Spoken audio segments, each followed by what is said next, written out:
रामचंद्र भगवान की, सियावर रामचंद्र भगवान की, पवन सुत हनुमान की, पवन सुत हनुमान की। भारत माता की, भारत माता की। गंगा मैया की, गंगा मैया की। यमुना मैया की, यमुने मैया की। नमः पार्वती पतिये हर हर। जनपद हमीरपुर की विकास परियोजनाओं के लोकार्पण और शिलान्यास के लिए आयोजित आज के इस कार्यक्रम में मेरे साथ यहां पर उपस्थित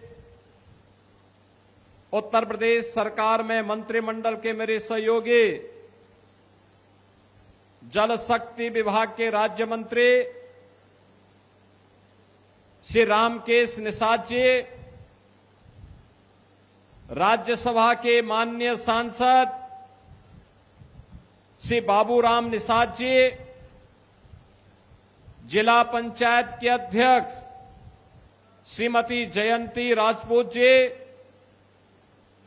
माननीय विधायक राठ श्रीमती मनीषा अनुरागी जी, माननीय विधायक हमीरपुर डॉक्टर मनोज प्रजापति जी, भारतीय जनता पार्टी के प्रदेश उपाध्यक्ष जिला प्रभारी श्री देवेश कुमार कोरी जी, पूर्व सांसद श्री पुष्पेंद्र सिंह चंदेल जी, भारतीय जनता पार्टी की जिलाध्यक्ष श्रीमती शकुंतला निषाद जी, क्षेत्रीय महामंत्री संत विलास शिवहरे जी, ब्रिजकिशोर गुप्ता जी, आज के इस कार्यक्रम में उपस्थित भारतीय जनता पार्टी के सभी पदाधिकारीगण, भारी संख्या में हमीरपुर राठ विधानसभा क्षेत्र से जुड़े हुए मेरे सभी उपस्थित बहनों और भाइयों, आज मुझे हमीरपुर की इस पावन धरा पर, जिसे राजा हमीरदेव ने अपने शौर्य और पराक्रम के माध्यम से एक नई पहचान दी थी, जिसे देश की स्वाधीनता आंदोलन में पूज्य स्वामी ब्रह्मानंद जी ने एक पहचान दी थी, और जिस बुंदेलखंड के वीरों ने देश की आवश्यकता के लिए जब भी बलिदान देने की आवश्यकता पड़ी, ऐसी वीर भूमि हमीरपुर में मुझे आने का अवसर प्राप्त हुआ है। ऐसी पावन धरा को, जिसे मां यमुना और बेतवा के संगम पर बसने का सौभाग्य प्राप्त हुआ है, ऐसी पावन धरा को नमन करते हुए आप सभी का मैं अभिनंदन करता हूं। बहन और भाइयों, हमीरपुर में आए हैं तो आज 636 करोड़ रुपए की परियोजनाओं का उपहार भी हमीरपुर जनपद को प्राप्त हो रहा है। इसकी भी मैं आपको बधाई देता हूं। ये विकास की योजनाएं आज इसलिए मूर्त रूप ले पा रही हैं क्योंकि आपने अच्छे जनप्रतिनिधि भेजे हैं चुन करके, अच्छे विधायक गए हैं, अच्छी योजना को लेकर के आते हैं। याद करिए, आज से 9 वर्ष पहले बुंदेलखंड की प्रॉपर कनेक्टिविटी नहीं थी, सड़कें गड्ढों में तब्दील थी, माताएं और बहनें सिर में मिट्टी का घड़ा लेकर के पूरी जिंदगी उसी में गुजार देती थी, पानी ढोने में ही। ऐसा नहीं कि पानी कम रहा हो, यमुना जी और बेतवा जी का संगम जहां हो, वो जिनिया, वह जनपद पानी के लिए तरसता था। नौजवान पहचान के लिए तरसता था। माफिया हावी थे, बालू माफिया, भू माफिया, खनन माफिया जनपद पर हावी होकर के गरीबों का शोषण करते थे। परिणाम था कि पूरे जनपद ही नहीं, पूरे प्रदेश और देश के अंदर लोग शक की निगाहों से देखते थे। बहनों और भाइयों, आज मुझे बताते हुए प्रसन्नता है, पिछले 12 वर्ष में प्रधानमंत्री मोदी जी के नेतृत्व में हमने बदलते हुए भारत को देखा है। बदलता हुआ भारत आज प्रातः काल आपने देखा होगा, दुनिया के लगभग 100 देश भारत की ऋषि परंपरा के प्राचीन विधा योग के साथ जुड़े थे। जब दुनिया के लाखों लोग योग की परंपरा के साथ जुड़ रहे थे, तो न केवल वर्तमान बल्कि हमारा अतीत भी गौरवान्वित हो रहा था और भविष्य भी अपने आने वाले समय के लिए प्रफुल्लित होता हुआ दिखाई दे रहा था। योग भारत की ऋषि परंपरा की देन है, भारत के योगियों की देन है, उन विभूतियों की देन है जिन्होंने योग की परंपरा के माध्यम से भारत की ज्ञान की विधा को वैश्विक मान्यता दिलाई थी।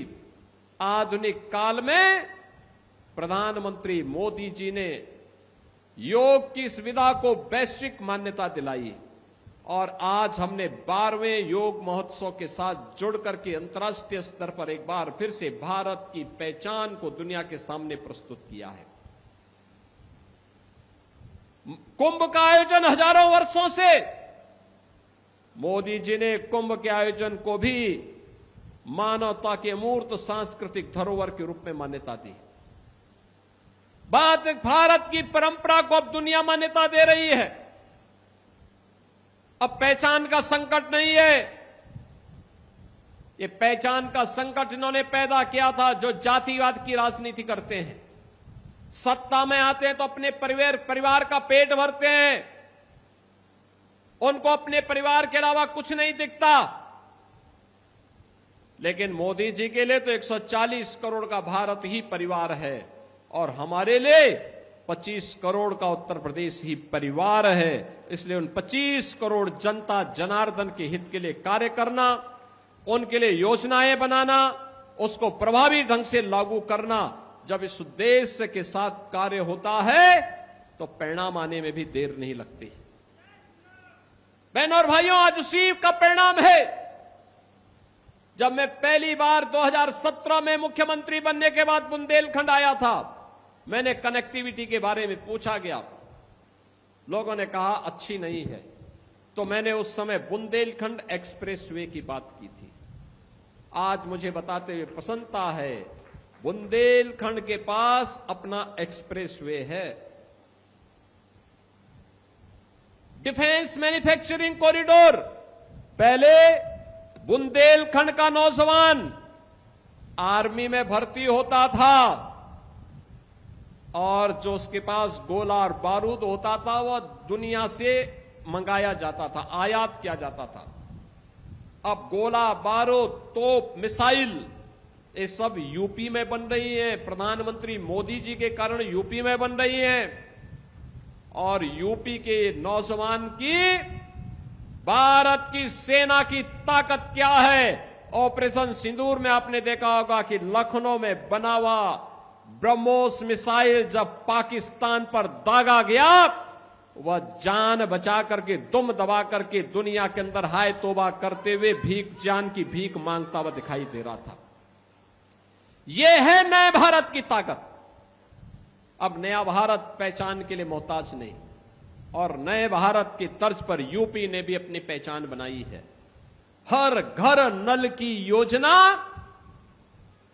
अब बहन और बेटियों को राहत दे रही है। अब उन्हें विश्वास है कि हर घर नल की योजना में जीवन नहीं कटेगा, बल्कि पानी उनके घर तक पहुंच रहा है और अब वह उसके अतिरिक्त कोई नया कार्य भी कर सकती हैं। महिला स्वयंसेवी समूह कहीं पर बलेनी मिल्क प्रोड्यूसर के रूप में, कहीं पर ड्रोन दीदी के रूप में, कहीं लखपति दीदी के रूप में, कहीं वीसी सखी के रूप में अपनी एक नई पहचान बना रही है। बहनों और भाइयों, अब पुलिस की भर्ती होती है तो बुंदेलखंड का नौजवान भी, हमीरपुर का, महोबा का, चित्रकूट का, बांदा का, झांसी, ललितपुर, जालौन, यहां के नौजवान भी अब उसमें भर्ती होते हैं। पहले नहीं होता था, पहले नहीं होने देते थे। कोई योजना बनती थी और सफाई को ध्यान में रख के बनती थी। हमीरपुर को नहीं, महोबा को नहीं, बांदा और चित्रकूट को नहीं। आज तो योजना आपके लिए बन रही है, सिंचाई की योजनाएं बन रही है, पेयजल की योजना बन रही है, कनेक्टिविटी की योजनाएं बन रही हैं। नए एयरक्राफ्ट आने के बाद जब चित्रकूट से ही वायु सेवा प्रारंभ हो जाएगी, बुंदेलखंड में बेहतरीन एयर कनेक्टिविटी भी दिखाई देगी। नई ट्रेन की सुविधाएं नए भारत में, वंदे भारत के रूप में, अमृत भारत के रूप में, नमो भारत के रूप में देखने को मिल रही है। और बहनों और भाइयों, राट के लिए हम ही लोगों ने बस स्टैंड स्वीकृत किया था। तेजी के साथ उस कार्य को आगे बढ़ाने के लिए मैं परिवहन विभाग से कहूंगा कि तेजी के साथ उसका निर्माण करो। मैंने तो यहां पे पूज्य स्वामी ब्रह्मानंद जी की स्मृति में मैंने महाविद्यालय प्रबंध समिति से कहा था कि भाई देखो, हमें जो प्रस्ताव दे देगा मैं वहां विश्वविद्यालय बना दूंगा। देखो, शाहजहांपुर ने अपना विश्वविद्यालय का प्रस्ताव दिया, मैंने शाहजहांपुर में स्वामी सुखदेवानंद राज्य विश्वविद्यालय का निर्माण कर दिया। इस सत्र में वहां प्रवेश प्रारंभ हो गए हैं। भदोई ने प्रस्ताव दिया भवन और पूरी प्रॉपर्टी के साथ। इस सत्र में भदोई में काशी नरेश विश्वविद्यालय का शुभारंभ हो गया। लेकिन गलती यहां पे हमारी नहीं है, अभी तक मेरे पास स्वामी ब्रह्मानंद महाविद्यालय प्रबंध समिति का प्रस्ताव नहीं आया है। विश्वविद्यालय बड़ा होना चाहिए, विराट सोच के साथ, जिसमें अन्य जनपदों के महाविद्यालय भी संबद्धता ले सके, हजारों नौजवानों को हम आधुनिक शिक्षा दे सके, तकनीकी शिक्षा दे सके और भविष्य के ध्यान में रखने के लिए, ध्यान में रखते हुए हम फ्यूचरिस्टिक टेक्नोलॉजी को ला करके यहां के नौजवानों के माध्यम से डिफेंस मैन्युफैक्चरिंग कॉरिडोर के लिए, यहां के नौजवानों के लिए उनकी स्किलिंग के बड़े सेंटर को आगे बढ़ा सके। बहनों और भाइयों, मैं तो आज भी कहता हूं, प्रस्ताव जो भी देगा हम आप विश्वविद्यालय बना देंगे, कोई समस्या नहीं। राज्य सरकार सहयोग करने को तैयार है। लेकिन याद रखना, विश्वविद्यालय एक विराट सोच का प्रतीक होता है। उस विराट सोच के अनुसार प्रस्ताव देंगे, तत्काल कार्रवाई होगी, उसके एक्ट बनाने पड़ते हैं, प्रक्रिया में समय लगता है और जितना समयबद्ध तरीके से आप आगे बढ़ाएंगे, हम उन चीजों को उतनी तेजी के साथ जमीनी धरातल पर उतारने का काम भी कर देंगे। हां, मेरा मानना है हमीरपुर में मेडिकल कॉलेज का भी निर्माण होना चाहिए। हमीरपुर के नौजवानों को भी मेडिकल की पढ़ाई करने का अधिकार होना चाहिए। हम लोगों ने इसके लिए कहा है, यहां पर तेजी के साथ उसके विकास के कार्यक्रम को आगे बढ़ाने की आवश्यकता है। बहनों और भाइयों, यह प्रक्रिया इसलिए जिससे बुंदेलखंड भी जो पहले पहचान के लिए मोहताज था, समाजवादी पार्टी की सरकार में हर जनपद में यहां एक एक माफिया खड़े कर दिए गए थे। ये माफिया गरीबों की जमीनों पर कब्जा करते थे, अवैध खनन करते थे, व्यापारी और बेटी दोनों के लिए संकट खड़ा करते थे, पुलिस पर हमला करते थे। छवि खराब होती थी बुंदेलखंड की, छवि खराब होती थी हमीरपुर की। लेकिन आज मैं कह सकता हूं ये डबल इंजन की सरकार है, माफिया के लिए कोई जगह नहीं है। माफिया या तो जेल के अंदर है या मिट्टी में मिल गए हैं। अब बुंदेलखंड विकास की प्रक्रिया के साथ तेजी के साथ आगे बढ़ चुका है। अब बेटी की सुरक्षा में कोई सेंध नहीं लगा सकता है। अब बेटी की सुरक्षा में कोई सेंध लगाने का दुस्साहस नहीं कर सकता है, और जो करेगा तो फिर यमराज के घर भी जाएगा। अब धर्मस्थलों को नई पहचान मिल रही है।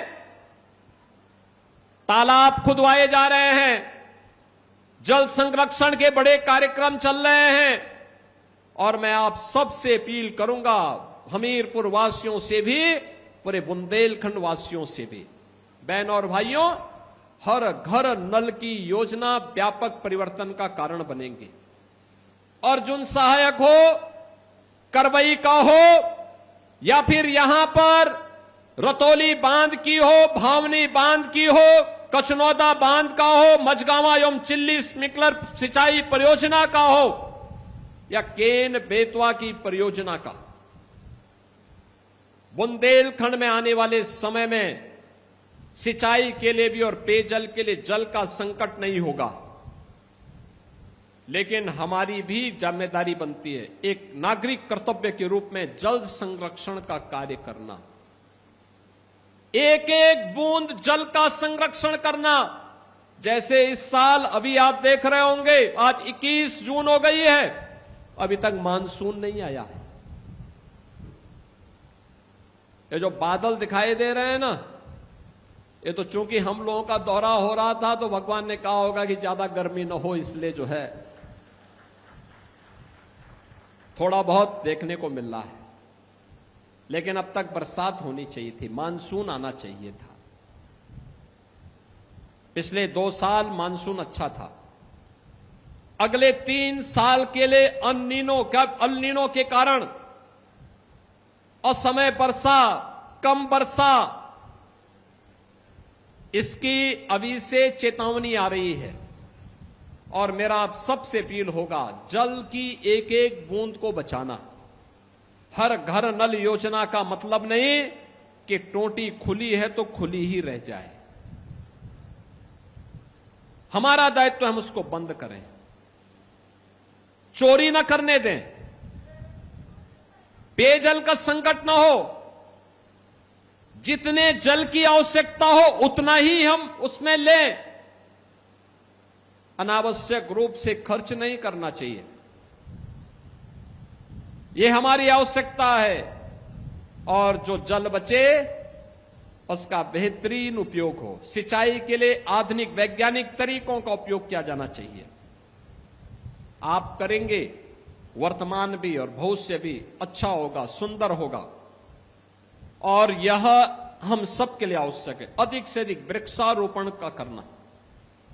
जिन क्षेत्रों में माइनिंग हुई है उन्हें फिर से वृक्षारोपण के साथ जोड़ करके बेहतरीन भविष्य की ओर अग्रसर करना। अधिक से अधिक वृक्षारोपण के कार्यक्रम के साथ जुड़ना। एक जन अभियान बनना चाहिए। यह जन अभियान बुंदेलखंड को एक नई पहचान दिला देगा। बहनों और भाइयों, उस अभियान के साथ जोड़ने के लिए पिछली सरकारों ने आपका जो शोषण किया था, पहचान का संकट खड़ा किया था, आज डबल इंजन सरकार में मोदी जी के नेतृत्व में हम सब उससे उबर चुके हैं। अब बुंदेलखंड देश की आवश्यकताओं की पूर्ति कर रहा है। याद करिए, भारत के सबसे बड़े औद्योगिक सिटी के रूप में बीडा का निर्माण भी हम इसी बुंदेलखंड में कर रहे हैं, बुंदेलखंड के झांसी के पास। यहां पर अभी से प्रस्ताव आने प्रारंभ हो गए हैं। बुंदेलखंड के नौजवानों को नौकरी के लिए कहीं प्लान नहीं करना पड़ेगा। और यद्यपि पिछले 9 वर्ष के अंदर तमाम कंपनियां यहां पर आई, हिंदुस्तान यूनिलीवर आया, जेके सीमेंट, रिमझिम इस्पात, एनटीपीसी सोलर प्लांट, गेल इंडिया का फ्लोटिंग सोलर जैसे तमाम परियोजनाएं ये हमीरपुर के लिए और बुंदेलखंड के लिए स्वीकृत हुई है। नए उद्योग आए हैं, उन औद्योगिक संभावनाओं को और मजबूती के साथ आगे बढ़ाने के लिए हम सबको मिलकर के कार्य करना है। और आज इसीलिए मैं आप सबके पास आया हूं आपसे कहने के लिए, हम सब मिलकर के इस अभियान का हिस्सा बने, स्वच्छता को ध्यान में रखें, हर घर नल योजना से एक एक बूंद जल को बचाना भी है, बरसात के एक एक बूंद जल को बचाना भी है। खेती बाड़ी के लिए हमारे पास भले ही जल हो, लेकिन हम आधुनिक वैज्ञानिक तरीके से कम सिंचाई में बेहतरीन उत्पादन के वैज्ञानिक गुण को अपने खेती में अपनाने का काम करेंगे तो अच्छी खेती होगी। कम उत्पादन, कम लागत में अच्छा उत्पादन करने का कार्य हम उसके माध्यम से करेंगे, और जब भी हम करेंगे उसका परिणाम आएगा। बहनों और भाइयों, आज मुझे बताते हुए प्रसन्नता है कि अब हमारा उत्तर प्रदेश पहचान के लिए मोहताज नहीं, अब मोहताज वे हैं जिन्होंने उत्तर प्रदेश को बीमारू बनाया था, जिन्होंने उत्तर प्रदेश के सामने पहचान का संकट खड़ा किया था। आज पहचान का संकट उन सब के सामने खड़ा हो गया है। अब जनता उनको दुत्कारती है, भगाती है। अब जनता उनको कोई मोल नहीं देना चाहती है, और इसीलिए मैं आप सबसे कहने के लिए आया हूं, आपने एक वोट दिया हमीरपुर और राठ कमल के चुनाव चिन्ह पर, आपने भारतीय जनता पार्टी को विजयी बनाया। बदले में विकास मिल रहा है, सुरक्षा मिल रही है, एक्सप्रेसवे मिल रहे हैं, हर घर नल की योजना मिल रही है, लखपति दीदी, ड्रोन दीदी और मिल्क प्रोड्यूसर के रूप में नए नए अभिनव प्रयास हो रहे हैं, नवाचार हो रहे हैं। हिंदुस्तान यूनिलीवर आ रहा है, जेके सीमेंट आ रहा है, और अब तो यहां पे गेल इंडिया का यहां पे फ्लोटिंग सोलर का प्लांट लग रहा है। नए नए विकास की योजनाएं आ रही हैं। इन सभी विकास की योजनाओं को जोड़ने की आवश्यकता है, इस पहचान के साथ अपने को जोड़ने की आवश्यकता है। वैसे ही जैसे आपके एक वोट ने तकदीर बदल दी उत्तर प्रदेश की। कुंभ कैसे होता है? कुंभ का भव्य आयोजन, करोड़ों लोग देश और दुनिया का आया। अयोध्या में राम मंदिर का निर्माण हो गया, जिस राम मंदिर के लिए कांग्रेस कहती थी कि राम हुए ही नहीं, कृष्ण हुए ही नहीं, जो समाजवादी पार्टी जय श्री राम बोलने पर लाठी और गोली चलाती थी, श्री कृष्ण जन्मोत्सव के आयोजन पर रोक लगाती थी, कावड़ यात्रियों पर रोक, कावड़ यात्रा पर रोक लगाती थी, लेकिन मुहर्रम और ईद के आयोजनों को सरेआम सड़कों पर उदंडता करने के लिए प्रोत्साहित करती थी। आज आप देख रहे होंगे अयोध्या में भगवान राम का भव्य मंदिर का निर्माण हो गया है, लाखों श्रद्धालु प्रतिदिन आ रहे हैं। काशी में काशी विश्वनाथ धाम का भव्य परिसर बन गया है, मां विंध्यवासिनी का धाम आप देखिए, और हर विधायक जिस भी आस्था के केंद्र को प्रस्ताव देता है, उसका पर्यटन में सुंदरीकरण की योजना हमारी सरकार बना करके उसको लागू करती है। अब पैसा आस्था के केंद्रों को जा रहा है, अब जनता जनार्दन के द्वारा दिया गया पैसा कब्रिस्तान की बाउंड्री वाल पे खर्च नहीं होता है। यही अंतर है। पहले आपका पैसा कहां दुरुपयोग होता था, और आज आपके द्वारा दिया गया पैसा कैसे आस्था को सम्मान देता है, विकास और इंफ्रास्ट्रक्चर की बड़ी बड़ी योजनाओं को लेके आता है, आज इसका उदाहरण बना है। और इसलिए बहनों और भाइयों, ये संभव हो पाया है मोदी जी का नेतृत्व और मार्गदर्शन और आपका निर्णय। एक वोट आपने दिया, तकदीर बदल दी बुंदेलखंड की। और यह याद रखना, जिन लोगों ने पहचान का संकट खड़ा किया था, जो इन माफियाओं के सरपरस्त थे, इन लोगों को दोबारा पटकने नहीं देना है, दोबारा आने नहीं देना है। इन लोगों के सामने अब स्वयं की इनकी पहचान के लिए इन्हें मोहताज करवाना है। इसके लिए मैं आप सबसे कहूंगा, हमें जाति के नाम पर, क्षेत्र के नाम पर, भाषा के नाम पर विभाजन नहीं होना है। विकास के लिए, विरासत के लिए, आस्था और अर्थव्यवस्था के लिए एक स्वस्थ प्रतिस्पर्धा को आगे बढ़ाना है। और स्वस्थ प्रतिस्पर्धा के लिए शिक्षा के क्षेत्र में भी, स्वास्थ्य के क्षेत्र में भी, सिंचाई और रोजगार के क्षेत्र में भी हम नई नई योजनाओं को लेकर के आपके बीच आ रहे हैं। और इन योजनाओं का लाभ एक लंबे समय तक आने वाली पीढ़ी को प्राप्त हो, इस विश्वास के साथ मैं बुंदेलखंड के इन दौरों के दौरान मुझे आज हमीरपुर में भी आने का अवसर प्राप्त हुआ है। आज के इस अवसर पर एक बार फिर से मैं यहां के अपने दोनों विधायकों को, श्रीमती मनीषा अनुरागी जी को, श्री मनोज प्रजापति जी को, यहां के अपने सभी पदाधिकारियों को, सभी अन्य जनप्रतिनिधियों को हृदय से विकास की योजनाओं में रुचि लेने और आप सबको इन्हें आशीर्वाद प्रदान करने के लिए हृदय से धन्यवाद देते हुए अपनी बधाई देता हूं। 636 करोड़ रुपए की परियोजनाओं के लिए आपके हमीरपुर का अभिनंदन करता हूं। हमीरपुर जनपद वासियों का अभिनंदन करता हूं। अपनी वाणी को देता हूं विराम। जय जय श्री राम।